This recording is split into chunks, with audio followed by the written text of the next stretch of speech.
terceiro ano, tudo bem? Então, hoje nós vamos falar sobre mais uma aula de coesão textual. Na semana passada, nós falamos sobre a coesão sequencial. Hoje, nós vamos falar da coesão referencial. E aí eu vou retomar alguns pontos que nós conversamos na última aula para a gente poder seguir com essa nova fase aí do nosso estudo de coesão. Bem, em primeiro lugar que a gente sabe que a coesão é essa união, essa costura que a gente faz no nosso texto. Então ela pode ser dentro do texto, de um parágrafo, ela pode ser entre os parágrafos e algumas vezes, como nós vamos ver hoje, ela pode até apontar para fora desse texto, tá? Uma boa coesão vai ajudar a gente a ter uma coerência boa no nosso texto. Então, uma coerência está ligada à lógica, está ligada ao significado. Então, quando eu uso uma boa coesão, eu acabo influenciando na coerência, na lógica desse texto. Então, quando eu digo, por exemplo, eu vou ao mercado, mas não gosto de chocolate. Eu vou ao mercado, mas não gosto de chocolate. O que tem a ver essa conjunção adversativa aí entre essas duas orações? Nada. Então, o uso da coesão foi errado e acabo trazendo aí um significado que compromete o meu texto. Se eu digo, por outro lado, eu vou ao mercado para comprar chocolate, indicando a finalidade, eu já tenho uma coesão aí que faz sentido, que dá um entendimento correto para o meu texto, tá? Então, a gente já sabe que a coesão e a coerência andam juntos para trazer clareza e consistência para esse texto. A gente já falou do que é a coesão, então, que são esses elementos de ligação. Na semana passada, nós falamos da coesão sequencial, ou seja, aquela que pode acontecer dentro de um parágrafo ou de um parágrafo para o outro. E por isso nós fizemos uma rápida revisão de algumas conjunções que ajudam a gente a fazer essa referência aí, ou seja, essa sequência que vai dar ao nosso texto, esse encadeamento de ideias. Hoje nós vamos falar especificamente sobre a coesão referencial, aquela que vai retomar algo que já foi dito no nosso texto ou algo que eu quero apontar que vai ser dito ou vai ser citado no texto. Se você ainda tem dúvida sobre a parte teórica aí da coesão e se ainda tem dúvida sobre coesão sequencial, eu vou deixar o link aqui da aula da semana passada para você rever, tá bom? Então vamos lá para a coesão referencial. A gente já sabe que essa coesão vai ter por base o uso de pronomes relativos, pronomes demonstrativos e até os pronomes oblíquos átonos. Então é isso que vai falar aqui pra gente. Uma outra coisa que também a gente usa na coesão referencial são os substantivos, principalmente aqueles que eu uso como sinônimos de outros que já foi citado. Então a aula de hoje é importante para a gente, inclusive, acabar com aquele monte de repetição de palavras que muitas vezes acontece no nosso texto. É hora da gente entender que existem mecanismos de coesão que fazem substituições para que esse texto não fique repetitivo, não fique usando sempre os mesmos termos na nossa redação, tá bom? Bem, eu tenho aqui um texto para a gente poder começar a olhar como isso acontece. Isabela trocou o celular que seu pai lhe havia dado. O aparelho estava com defeito. Então a vendedora logo substituiu o presente comprado pelo Sr. Carlos. Então vejam que nesse texto eu tenho aqui uma personagem que é a principal aí da nossa história, que é a Isabela. Então a Isabela, ela vai ser mencionada em outros momentos do texto, assim como o celular e assim como o pai dela. Então eu deixei marcado aqui colorido para vocês as menções que vão aparecendo nesse texto. Então eu tenho a Isabela e depois eu tenho o seu pai. O pai de quem? O pai da Isabela. Então o seu, ele é um elemento aqui de coesão para tomar referência a Isabela, para eu não ter que dizer Isabela trocou o celular que o pai da Isabela lhe deu. Tá? Então eu não preciso ficar fazendo essas repetições o tempo todo no meu texto. Depois eu tenho ali, seu pai lhe havia dado.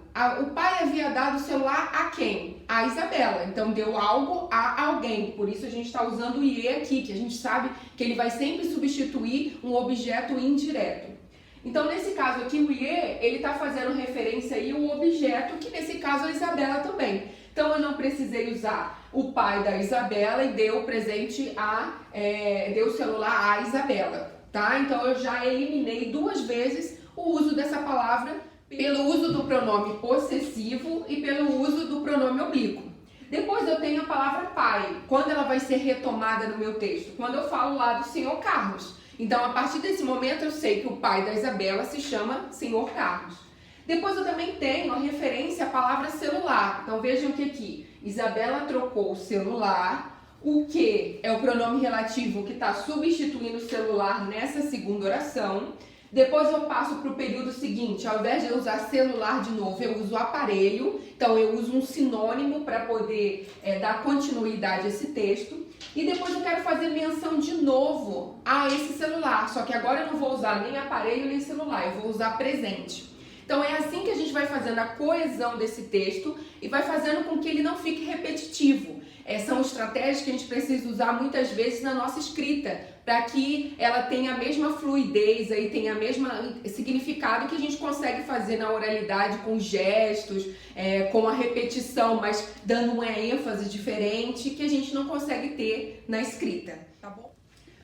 Continuando, quando a gente fala sobre coesão, a gente pode ter a coesão referencial sendo endofórica ou esofórica. Aí é só a gente pedir ajuda para a biologia para lembrar aí do esqueleto exo e o esqueleto endo. Opa, o esqueleto endo e o esqueleto exo, né? Então a gente sabe que o endo é aquele que está dentro. Então o nosso esqueleto é endo, né? Porque ele está dentro. Então quando eu falar de endofóricos, eles estão dentro do texto. Agora, o exoesqueleto, que são aqueles dos insetos, meus auxiliares me ajudaram aqui, é que eles estão do lado de fora. Então, quando eu tiver uma referência esofórica, ela vai ficar do lado de fora. Bem, vamos lá. Endofóricos, dentro dos endofóricos, ou seja, dentro do texto, eu tenho os anafóricos e os catafóricos, tá? E aí nós vamos ver a diferença de cada um deles. Para que eu preciso saber esses nomes? Pode ser que eu tenha uma questão que pergunte, encontre o elemento anafórico do pronome oblíquo na frase tal. Aí eu preciso saber, tá? Na hora de produzir um texto, a gente pode até fazer isso intuitivamente e não preciso me preocupar com as nomenclaturas, desde que eu saiba fazer isso bem. Mas pode ser que aconteça em algum momento que pergunte sobre elementos anafóricos, endofóricos, sobre o que está remetendo, o que não está remetendo, e a gente precisa saber, então, como ele foi usado. Tá? Então vamos lá. Então, endofórico a gente já sabe que é dentro do texto, anafórico, então vai fazer referência a algo que já foi mencionado nesse texto. Então, Letícia, namorada do Igor. Ontem ele a viu aos beijos com outro menino, mas ele a perdoou e hoje ambos vivem muito bem. Qualquer semelhança é mera coincidência, tá? Bem, vamos analisar essa frase. Letícia é namorada do Igor. Quando eu olho para essa frase, eu já tenho aqui dois personagens principais. Então, eu vou tirar essa daqui e já vou deixar destacado para mim. Letícia vai ser retomada aqui no A, pronome oblíquo. Então, se pergunta numa questão para mim, qual é o elemento anafórico do pronome A oblíquo aí, eu vou saber que esse pronome está se referindo a Letícia, que já foi mencionada na oração anterior. É claro que quando a gente está mostrando os exemplos aqui, eu tenho trechos curtos, parágrafos pequenos, mas isso pode estar retomando um elemento que foi dito no primeiro parágrafo e o meu pronome oblíquo está no último parágrafo. Tá? Então eu preciso tomar cuidado para que esse elemento não se perca no decorrer do texto. Às vezes ele pode ter feito referências a Letícia de outro jeito, tipo a menina, a estudante, mas agora, nesse momento, ele está usando o pronome oblíquo para fazer essa referência. Então a gente já sabe que remete a ela, a algo que já foi mencionado. A mesma coisa que acontece com Igor, só que ao invés de eu usar um pronome oblíquo átono, eu vou usar um pronome pessoal. Então ele aqui está referindo ao Igor. Então nesse caso aqui, o meu elemento anafórico foi a referência ali ao Igor que já tinha sido mencionado antes. Depois eu tenho um elemento que vai fazer remeter aos dois ao mesmo tempo, quando eu uso ambos. Então, no caso aqui, eu deixei até sublinhado ambos, porque ele está se referindo a Igor e a Letícia. Tá? Então, a gente assim vai fazendo as anáforas do texto. A gente vai resgatando algo que já foi dito, sem precisar usar todo o tempo o nome daquela pessoa ou o termo que foi usado anteriormente. Ok? Bem, outro exemplo que a gente tem que é muito importante, que é muito trabalhado aí em algumas questões, solicitado em questões, e que mostra que a gente tem um bom domínio dos elementos coesivos do nosso texto, é quando eu faço esse tipo de construção. Olha, Secos e Molhados e Polo são grupos musicais brasileiros. Este agrada aos jovens, aquele aos mais velhos. A gente sabe que o pronome relativo na oralidade, ele pode ser usado, como o nome diz, para demonstrar algo. Eu vou usar o esse quando está perto de mim, eu vou usar este quando está perto do meu interlocutor e eu vou usar aquele quando está longe de nós dois, do emissor e do interlocutor. No caso do texto, é isso que vai acontecer quando eu digo este agrada os jovens. Bem, esse aqui é fácil, pelo contexto a gente já sabe quem agrada os jovens, secos e molhados, Ney Matogrosso, ou Polo. Vou caçar mais de 1 milhão de vagalumes por aí. Pra te ver sorrir, eu posso colorir o céu de outra cor. A gente sabe que o Polo agrada muito mais aos jovens, né? Então, olha, eu tô remetendo ao último termo mencionado. Então, é este. Aquele, que é o que está mais distante, que é aquele que eu já mencionei lá no início do meu trecho, vai ser secos e molhados, que agradam aos mais velhos. Vejam aqui que eu fiz até a omissão de um termo que a gente vai falar aí mais pra frente, ok? Bem, a outra situação que nós temos é dentro dos elementos endofóricos, dentro do texto, é quando eu faço a catáfora. A catáfora é algo que eu vou mencionar ainda. Então, nessa frase eu tenho aqui, ele jurou ser um bom representante de turma. Vou citar quem? Felipe Nunes. Entre as suas promessas de atuação estão estas: comunicação e transparência. Então aqui eu tenho 2 vezes sendo usados elementos catafóricos, ou seja, que apontam para frente. Ele jurou ser um bom representante de turma. Quem jurou ser um bom representante de turma? Aí aparece depois o Felipe Nunes. Então vejam que o elemento catafórico está sendo citado depois. A outra coisa que eu tenho é o uso aqui do pronome demonstrativo, como a gente tinha falado, para falar de algo que está para frente, algo que vai ser mencionado. Então, entre as suas promessas de atuação estão estas. Se eu fosse dizer algo que já tinha sido mencionado, eu precisava usar entre as suas promessas estavam essas. Ou seja, algo que eu já tinha falado. Mas como eu ainda vou apontar essas promessas, eu uso esta para falar dessas promessas que ele vai ter aí, que ele promete cumprir. Bom, seguindo, a gente vai falar agora da elipse. Vocês já estudaram a elipse como figuras de linguagem e a gente sabe, inclusive, que na sintaxe eu também tenho a elipse quando eu uso o sujeito elíptico, que é o sujeito oculto. Então, nesse caso aí, eu tenho uma omissão de um termo que vai fazer aí com que essa coesão também fique mais agradável na leitura aí da pessoa que se depara com o nosso texto. Então, vejam aqui. Meu irmão fez as tarefas de casa. Por outro lado, eu não. Eu não o quê? Eu não fiz as tarefas de casa. Só que eu não preciso ficar repetindo isso um monte de vezes. Meu irmão fez as tarefas de casa e eu não fiz as tarefas de casa. A gente, por elipse, sabe que a gente tem ali naquela frase algo que já foi mencionado. A gente anda junto aí com a elipse o zeugma, que é quando a gente menciona dentro da oração o mesmo termo. Então, se eu fizesse essa omissão dentro da mesma frase, eu teria não uma elipse, mas um zeugma. A gente sabe aí, quando estudou figuras de linguagem, que a elipse é uma omissão de algo que não foi mencionado naquele período e o zeugma de um elemento que já foi mencionado naquele período, tá? Então, lembrem aí das figuras de linguagem. Aqui também, como a gente já falou, que aparece na sintaxe, corremos muito pelo parque. Então, por exemplo, se eu estou construindo um texto que já apareceu nós, eu e meu namorado, agora eu vou fazer uma outra oração que eu não preciso. A pessoa que está lendo o meu texto já sabe que eu estou falando de eu e meu namorado e do nós. Então, aqui eu deixo ele omitido. Então, corremos muito pelo parque, o meu leitor já deduz aí que somos nós, de quem está falando em todo aquele texto, tá bom? Bem, e depois a gente tem os elementos esofóricos, ou seja, aqueles que vão estar fora do texto. E como a gente faz para saber isso se ele está fora do texto? Eu preciso entender o contexto que está sendo dito ali aquela frase. E nesse momento aí é que a gente às vezes precisa diferenciar a interpretação da compreensão.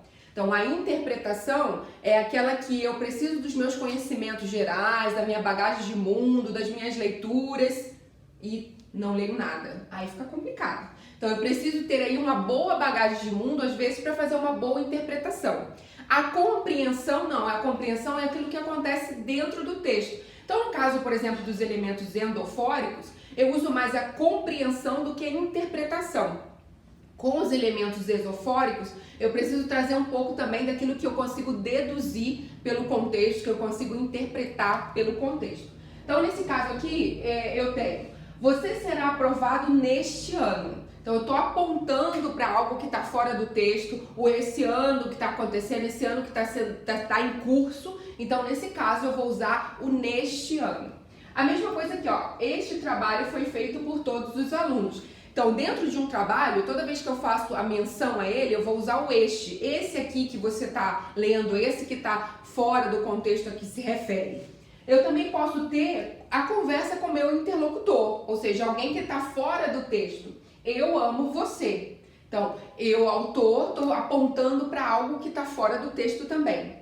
E por último, eu tenho: amanhã elas estudarão para a prova. Também estou apontando para algo que vai acontecer, algo que está fora daquele contexto, algo que vem, que está no futuro. Ok? Então esses são os elementos exofóricos, que apontam para fora do texto. Eu trouxe para vocês mais uma vez aquela frase que nós analisamos, que nós olhamos na semana passada. Então eu tenho aí: a partir dos anos 2000, com a exploração da telefonia móvel, o homem passou a se expor cada vez mais na internet, um ambiente antes nunca explorado. Aqui eu tinha falado para vocês que esses elementos aqui que estavam em rosa eram os elementos sequenciais, aqueles que faziam a ligação entre as orações para dar sequência para o texto.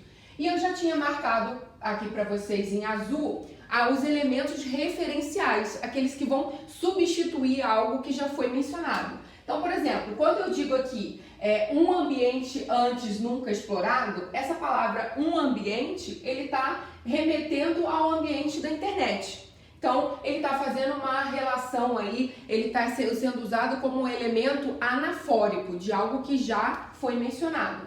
Depois eu tenho aqui os consumidores, que está substituindo o homem. Eu tenho o usuário, que está substituindo o homem também e, consequentemente, consumidores. Depois eu tenho ele sendo usado como um internauta. Então, para a gente não ficar o tempo todo com a exploração da telefonia móvel, o homem passou a se expor cada vez mais na internet, um ambiente, ser observado, foram atrativos aos olhos do homem. No entanto, a manipulação do comportamento do homem tem sido... A gente pode ir usando aí sinônimos para que nesse contexto essa repetição não fique tão cansativa e desnecessária e que empobreça o nosso texto. Aqui depois eu tenho, tal tipo de dominação. Que dominação? O controle de toda a pesquisa, tá? Então, esses elementos, eles vão remetendo a algo que já foi mencionado para que o meu texto não fique repetitivo. Bem, antes de a gente se despedir, eu quero deixar alerta para vocês que vai ter exercícios sobre coesão referencial para a gente fazer hoje no final da aula. E hoje também vai ficar aberta, a partir de hoje, a VA sobre coesão sequencial e a referencial que nós vimos hoje, tá bom? Vai ficar aberta aí até o dia 7 de agosto. Se tiverem alguma dúvida, já sabem que é só entrar em contato com a gente no Moodle, tá bom? Beijo, beijo, até a próxima aula.